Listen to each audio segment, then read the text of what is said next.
Bersama dengan saya Pendeta Junai Pitupulu, kita akan mendengarkan bincang-bincang antara seorang apologetika Kristen yaitu Paul Zeng dengan Ustadz Mulyadi yang kembali memeluk agama Kristen baru-baru ini, dan berita ini sangat viral. Mari kita dengarkan bersama bagaimana sebenarnya fakta-fakta di dalam organisasi dakwah Islam itu sendiri, ya, supaya kita tahu bagaimana sebenarnya. Kita saksikan bersama perbincangan mereka. Hani ini dari dulu sudah pernah saya marahin, Pak, karena dia mengaku mantan pendeta, padahal dia bukan pendeta.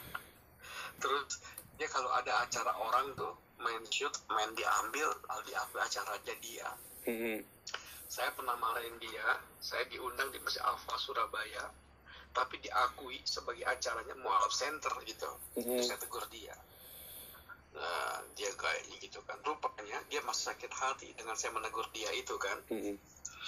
Gitu. Nah, dia tukang bohong lah gitu. Akhirnya saya bilang sama Imelda, Mel, kok Yudi minta nomor teleponnya Stephen sama Hani itu kan. Karena nomor telepon Stephen yang ada si Indra itu nggak bisa dihubungi. Teleponlah terus sama si Hani, nggak diangkat-angkat sama dia kan tahu nomor saya. Nah, terus saya kirim SMS, tolong angkat telepon saya. Terus kalau tidak diangkat-angkat, saya mau sampaikan, Anda bisa saya tuntut secara pidana, mencemarkan nama baik orang kan di medsos. Nah, setelah itu saya telepon, baru diangkat gitu kan. Halo Hani, gitu kan. Hah? Wah, lu ngamuk, wah pidana gini-gini, anjing lu kan. Saya kaget. Nah, kalau dia ngomong anjing saya, ngedadak tuh Pak, saya rekam gitu kan di handphone saya kan. Refleks tuh saya rekam. Itu ceritanya begitu. Cuma sekarang ini saya berusaha meredam dulu gitu kan. Ya akhirnya tadi malam itu telepon bertiga, Imelda, saya dengan Hani gitu. Imelda belain saya gitu kan, Ibu Irene belain saya gitu. Karena hari ini akan di semua TV Islam bahwa Ustadz Yudi sudah murtad hari ini gitu. Ya saya bilang begini, itu fitnah gitu kan, itu fitnah. Itu saya melangkah begitu ya, pegangannya pada teologi yang disampaikan oleh Pak Pendeta Hari. Tapi hati saya menggunakan itu untuk mengulur waktu, untuk prepare. Saya mau pulang ke Cirebon, mau bikin paspor baru gitu kan, prepare itu. Nah, saya berpikir kalau saya ketahuan sekarang meledak, saya nggak bisa keluar dari Indonesia kan, sama seperti saya gini Ibrahim kan. Kalau ada apa-apa kan berpikir gitu Pak gitu. Saya bilang itu fitnah.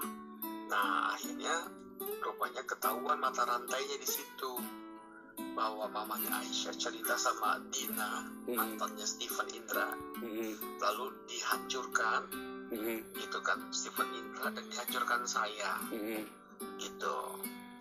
Itu aja ceritanya. Nah saya bilang sama dia, nggak perlulah live streaming TV Islam untuk klarifikasi. Jadi dia belain saya, tetap aja nggak bisa belain kan, tetap aja udah jahat kelihatan itu main bunuh-bunuh kan. Cuman saya berusaha cerdik gitu.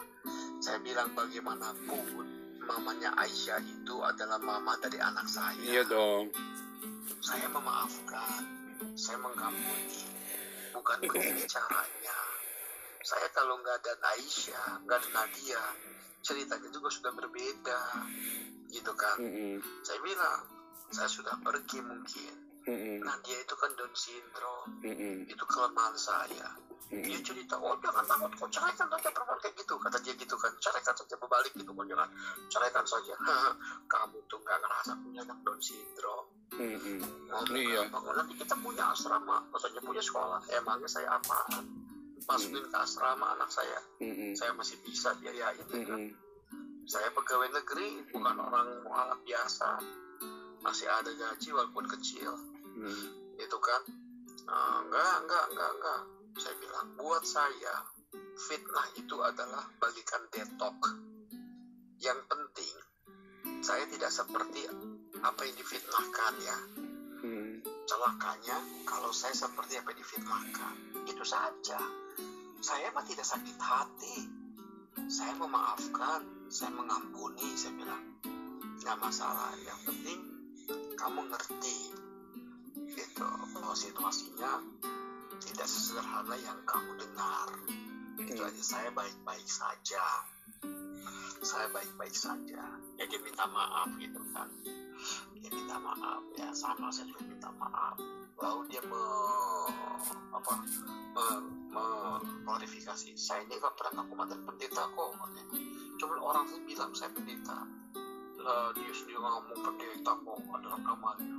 Dia nggak ngaku. Saya ini penginjil apa? Ngaku tukang tipu. Nah itulah sampai saya bilang, kamu tuh tukang tipu. Ngaku pendeta dari mana lo?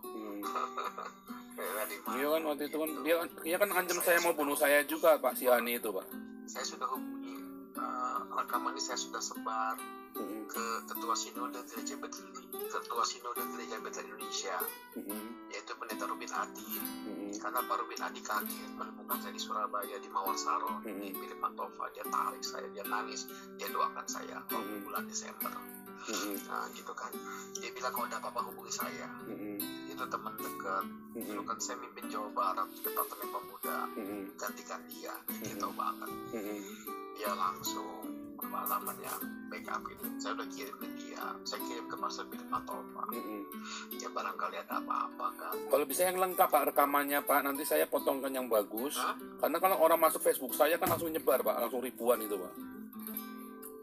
Intinya kita tapi gini, itu semua termasuk makro segala macam kan kita simpan semua. Kita semua tujuannya adalah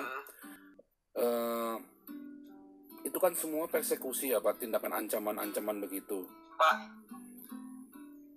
halo Pak. Ya. Ada berita terbaru nih Pak dari Hani. Saya kirim dulu ke Bapak ya. Ya. Nanti saya telepon balik lagi sebentar Pak ya. Oke. Bentar ya Pak ya.